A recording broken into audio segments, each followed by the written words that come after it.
when I say an obese person or someone suffering from obesity, what do you think about? What image does that conjure up in your mind? Now, very commonly, the answer I get to that typically is somebody large, somebody very overweight. The thought process there is I know obesity when I see it because it's somebody really big. Well, yeah, I understand that, but it's not really what obesity is, believe it or not. And that actually causes a very dangerous misconception about the epidemic we have, which is obesity, especially when it comes to a certain sect of individuals that are suffering from obesity but have no way of knowing it, at least by the information they're being given. And what I'm talking about is people that are suffering from sarcopenic obesity, or what is also known as thin fat, today on the Personalized Fitness Podcast. Good day and welcome to the Personalized Fitness Podcast. Thank you so much for joining me today. I'm back out on my deck here. It's too beautiful of a day not to be outside, so I'm enjoying sitting here and using this setting. And I probably will continue to use it at least through the fall. I hope you're enjoying it. I like the backdrop a lot. I like being here, of course, as it is my home, and it's a gorgeous day. In fact, after I get done with this, I'm about to head out on the water. Now, we're talking today about a rather interesting subject, and I may have thrown you off a little bit in the introduction, but I'll get to it in a minute because it's, believe it or not, it's a bigger problem than you think, and it's extremely, extremely dangerous. I've been wanting to dive into this topic for quite some time. But if you have any questions about this, and this one probably will raise quite a few questions, please feel free to contact me. If you have any questions about this, you have any ideas about a particular show, please call me at area code 251-278-3343. That's 251-278-EDGE. You can also contact me at my email address, which is Garrett, Garrett, at personaledgefitness.com. That, of course, is our website and also our Facebook page. Hit me up on Instagram at Team PE. Love to hear from you there. Also on, Twitter at Team PE, Instagram at Personal Edge Fitness. But love to hear from you. Love to hear your comments. And for those of you interested in learning more about the LTAD series that we were doing, yes, we're taking a break from it this week, but we will be back at that to finish up that podcast series starting next week. Charlie will be back in town, and we're gonna jump on that. But in the middle, I wanted to talk today about sarcopenic fat. Actually, it's sarcopenic obesity. It's actually called there's several different terms for it. When I was researching this, I found so many that I have to just go with the generic term that people you may or may not have heard of. It's called thin fat. Well, what am I talking about? What is thin fat? Thin fat, or the sarcopenic obesity, are individuals that are apparently healthy.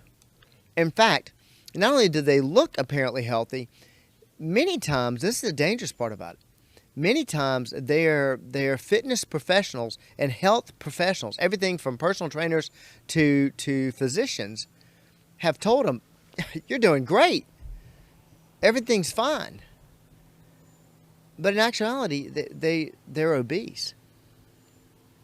How do I know that? Well, let's dive into how we look at obesity. If you listen to my podcast, 129, called BMI is a Lie, I'm going to dive into that briefly here because you know how much I hate body mass index. It's absurd. Nobody should ever use it. It's not even a measurement. It's a guesstimation.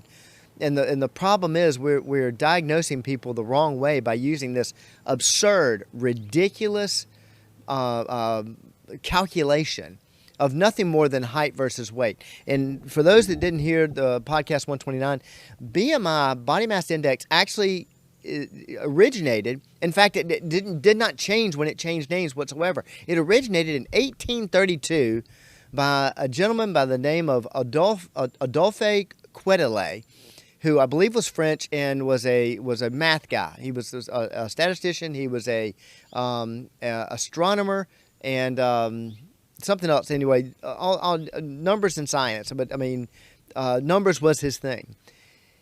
He was obsessed with numbers so much, though, that he wanted to know how he could determine how healthy he was. And he wanted to find some numeric way of definitively deciding how in shape he was, or out of shape for that matter. So he came up with this system, this scale, which is basically nothing more than height versus weight. And then he gave a range. It's usually 18 to 25, which if you're in the 18-25 range, you're good. I think over 25 to I think 30, somewhere around there, you're overweight. Anything above that, you're obese.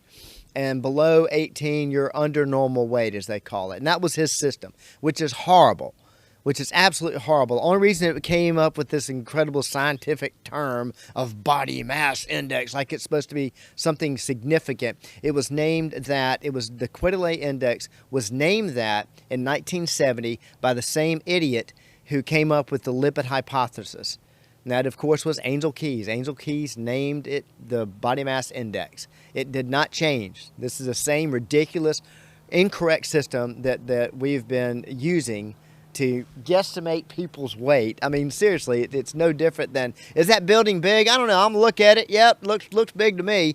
No reason to measure it or anything. That's how ridiculous this is, and how it has not changed since that time. Now, pardon me for going off on a tangent. Obviously, you know I cannot stand body mass index, but here's why. Today I'm going to tell you, this is the reason why I hate body mass index so much and why it is so dangerous. For those of you that may be in the know, you may know that when it comes to body mass index or measuring people that are in really, really good shape, typically people that work out, that lift a lot, that do a lot of strength training, not so much in quote-unquote good shape because they do a lot of cardio, but typically individuals that are in fantastic muscular development. And we look at these individuals, and if you're somewhat in the know with BMI, you may know that when you measure those individuals, their BMI, typically their BMI comes out as they're obese. And for those of you that may be in the know, yes, you'll understand, yeah, but that's because body mass index doesn't calculate those individuals well. But we don't care about those individuals because they're healthy. They're healthy. They have low body fat percentage. They're in good shape. They lift a lot. They're excellent. Yeah, well, we still use body mass index for everybody else. But yeah, for the healthy people, who cares whether or not we can measure them right? Well, fine. Throw those aside. But here's the real danger, and here's why I hate body mass index so much, is when it comes to measuring somebody that has the right pretty gorgeous weight, the right gravitational pull on their body, which is exactly what weight is and all that weight is, compared to their height. Body mass index says that, hey, you're great, nothing wrong. But these same individuals, not all of them by any means, but many of them can be technically obese. And what is technically obese? Well, if you heard my podcast on obesity, you know that the only definitive answer for obesity, is body fat percentage, period, end of story. If you are a male and 25% of your body weight is fat, then you're obese, period, end of story. That's it. There's nothing else to look at. If you're a female and 30% of your body weight is fat, that's it. You're obese. That is it. There's nothing else to measure. That is it. And what does it mean? What does it mean? Okay, fine. I'm obese, Garrett. Great. What does that mean? Well, you have the same propensity for health problems that person that you conjure up in your mind as obese, that large, overweight individual. Oh my gosh, that person's at risk for heart disease and diabetes and kidney problems and stroke. Yeah, and you have the same tendencies. And you may push it aside. Oh yeah, but I'm thin and that can't be, and I can run and I work out and I exercise. I do cardio every day. It doesn't matter. It does not matter. I'm going to show you what I mean. And because of that, Many individuals, because of that misunderstanding about what obesity is, we have several individuals that we have basically a whole demographic of individuals that are suffering from this, and it's not being diagnosed. Nobody's talking about it. Nobody's addressing it. In fact, they're doing things to excuse it away because they don't understand it. And that demographic are our seniors. For those of you that know me, Personal Edge, our youngest client is somewhere around 7 years old. We work with them all the way down to 4 years old. We have them all the way up to 95. Our median age is 39. Our 30% of our clientele is over the age of 65. But the reason I run those numbers is, for those of you that know me, know that one of my favorite demographics and favorite to work with happens to be people that are 65 plus. That's why we have so many 70-year-olds, 80-year-olds, 90-year-olds that work out with us. It's my favorite demographic to work with. And I'm seeing countless individuals in that demographic that are suffering from this. And they have all the characteristics. It's plain as day. Let me give you an example of how this can actually happen. And let me see if I can bring this a little bit home for you. When we think of people in India, we typically don't think of somebody that's grossly overweight. When we think of people typically in China, except for maybe sumo wrestlers, we don't think of people as hugely overweight. But do you know the prevalence of diabetes in India and China are some of the highest in the world? Now, mainly because they have more people. There's more people with diabetes in India, and there's more people with diabetes in China than there is in America. I was looking up some numbers on per capita. I think they run a little bit higher than we do per capita. But typically, you don't think of these individuals as being rather large, and they're not. They are not. But their typical diet, their typical activities and what have you, as far as true resistance training, lead you to this cause, which is sarcopenia, which is the thin obesity. And that's what's happening. That's why they're diabetic. If you heard me talking about the top 10 killers and what the number one killer really is, of the top 10 killers, four of them, their number one risk factor is obesity. That's why I say obesity is the number one killer in the world. Well, if that's a risk factor, if obesity is a risk factor, and it happens to be the number one risk factor for heart disease, it happens to be the number one risk factor for kidney disease, diabetes, also happens to be the number one risk factor for high blood pressure. It happens to be the number one risk factor for high cholesterol. So if you are thin and you have that percentage of body fat, that is for a male 25% above, for a female 30% above, you have the tendency, the same exact does not change, same exact tendency to have all these other conditions. And I'll show you what I mean. Besides using China and India as examples, I'm going to show you more at home and people you may know. Could be yourself. Do you know of anybody that may be apparently healthy? They work out, they exercise, they're thin, they're light, their BMI is really good, but they happen to be on blood pressure medication. They have high blood pressure. And I've said this before, and I'm going to say it again. I'll always preface the fact that I'm not a physician, nor do I play one on TV, nor am I giving you medical advice and telling you what you should do as far as your medications are concerned, by any means. Most likely, if you were put on blood pressure medication, it's because you have high blood pressure, and I really don't doubt that. But if you've got somebody that is apparently healthy, that they work out on a regular basis, they exercise, they eat quote-unquote right, they're light, their BMI is really good, they just happen to have this anomaly of high blood pressure. What do you think is typically the excuse, not reason, the excuse given for why that person has high blood pressure? By the way, I see this almost daily. Typically what is told to them is, obviously it's genetic. Let me ask you, did your father have high blood pressure? Well, yes, as a matter of fact, he did. Did your mother have high blood pressure? Well, yes, she did. What about other relatives? Yeah, other relatives do. It's in the genes.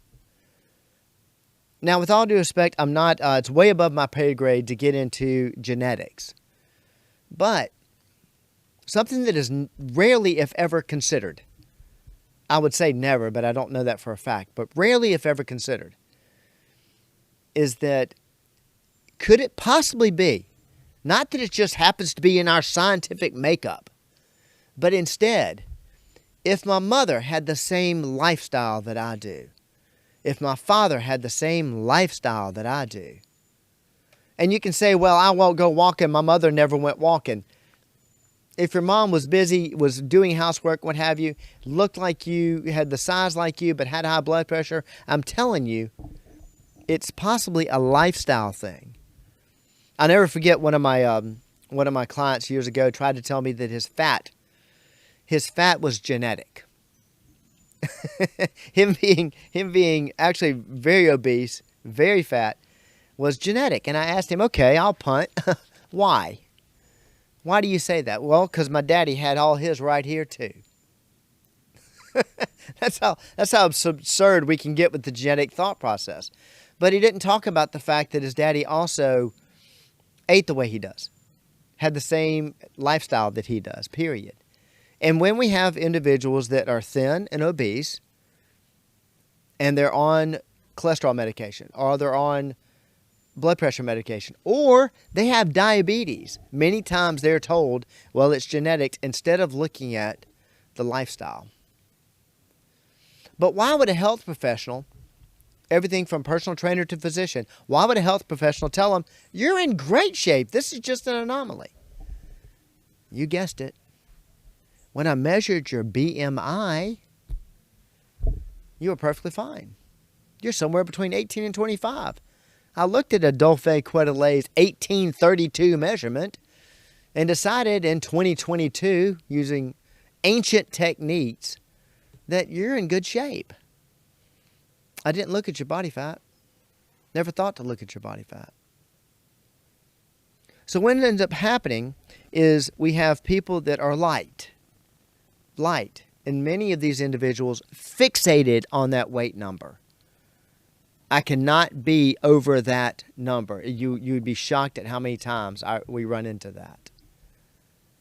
They're fixated on that number. They're extremely light for their height. People tell them they look great, and don't get me wrong, they're thin. So that's an automatic thought is, that person's thin, therefore they're in great shape. And if their health professional tells them they're in great shape because I measured your BMI, it's very difficult. It's very difficult to get these individuals to correct it. Now, how do you correct it?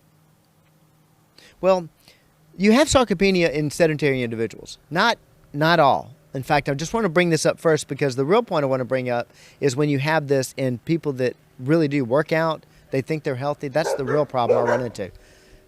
I think my dogs would agree that that makes them a bit upset too. I think they may be going inside now. But you have sedentary individuals, people that don't work out, but they don't eat a whole lot, but they may be eating more than they should be being sedentary, but they turn out they're light. They're light and they may be apparently thin. Waist size may be a little bigger, but if you look at them in general, that person's in quote-unquote good shape. Well, they've been sedentary, so they're not working any kind of resistance. They're eating more calories than they should, but not a big amount. If they were just to do some exercise, they could balance out that body composition. But because they don't do strength training, resistance training, then they're not going to balance it out. Therefore, they're going to produce fat, and the fat percentage is going to go higher than the strength percentage. That is not what I see very often. That's not typically what I see. If it is, it's what I see when somebody first starts. And then once they start working out, we cure it like that. That's why I'm not too worried about that. And I don't think that unless you've been living under a rock for the last 10 years, or maybe more, I think everybody knows that you should work out most days of the week. NIH recommends that, Mayo Clinic, I can go on, just like I began with water. How many agencies and what have you, the general public knows that everybody should work out on a regular basis. I sure hope to by now. Your health professional should definitely be telling you that. So that one actually is more easily correctable. Because when somebody is faced with the fact that, you know what, you're actually obese, they're not surprised by it. Well, I don't work out, I don't exercise. The real challenge that I find with people that have thin fat or sarcopenic obesity are those that are working out on a regular basis, are eating quote-unquote healthy. I say quote-unquote healthy, y'all know how I hate that word. But they eat because they've heard all this misinformation around them about food, and so they're eating quote-unquote healthy. But they're actually obese. And I'll show you how that happens and why we see it in the senior population more than we see it. I think it's far more prevalent in the senior population than it is in just the regular adult population. They had a lady named Deanne DeMarco come speak to my visitors group, and she spoke about generations. And she spoke about what drives each generation. What was very interesting to me about the seniors of today is they have a very strong work ethic. You know, they're when in doubt, work harder. That is their answer. When in doubt, something's wrong, just work harder. Now, look at a fitness program then of somebody like that. If I've got too much fat, fine, work harder. If I need more strength, fine, work harder. Couple that with what they have heard since 1953 about food. Because eating healthy to most people means cut out a lot of stuff and restrict calories. At the end of the day, that's what it means to most people. It's so incorrect. All created by the lie of food, all started by Angel Keys. But the first thing they think of is cut something out. This is what I don't eat. I don't eat this. I don't eat that. I'll avoid that. And I have very little of this. So what happens? Well, if we're cutting out, most likely, first and foremost, we're not getting enough calories. Period. We're not getting enough calories. On top of that, if you're not getting enough calories, it doesn't matter about your protein because it's completely ineffective as far as building muscle. But in most cases, if you're not getting enough calories, you're not getting enough protein. And y'all have heard me say this many times before. The fountain of youth is protein, water, exercise.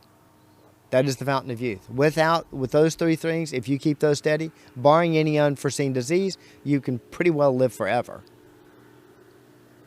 But if you're not taking enough calories, you most likely aren't taking enough protein. Now, it sounds kind of crazy. Well, this person must walk around hungry. No, they don't. They've trained their body that this is all they're going to get. They've developed this pattern, and they don't walk around hungry. They think they eat enough. Would you believe, this is amazing to me, I've seen this happen. Would you believe that somebody that is anorexic does not walk around hungry? That would shock most people, but it's true. They have trained their body to only take in so much. If they finally turn the curve and actually correct what is going on in their mind, it still would take a while for them to eat enough to build back up. Their stomach has shrunk down so small that they literally aren't hungry. It's very hard to develop, to increase, make those changes. It takes a while to make those changes. So if you have somebody that has sarcopenia, they are light, they're thin, they're not eating enough calories, even though they are working out. What is their answer to the problem when they have this little bit of a gut? Well, how do they have a gut, Garrett? Easy. If you're working out a lot and you're not taking in quite enough calories, but you're eating, but you're not taking enough calories, your body's not going to build muscle. It's not. Muscle requires energy to maintain. The body has learned you're not going to give me enough energy, which is food. And since you're not going to give me enough energy, anything extra I have, I'm going to create a stockpile over here. I'm going to hoard whatever energy I can. And so it's going to build some fat, and this is the vicious cycle. All of a sudden, this individual who is a hardworking individual, who's dedicated, they come from a generation when in doubt, work.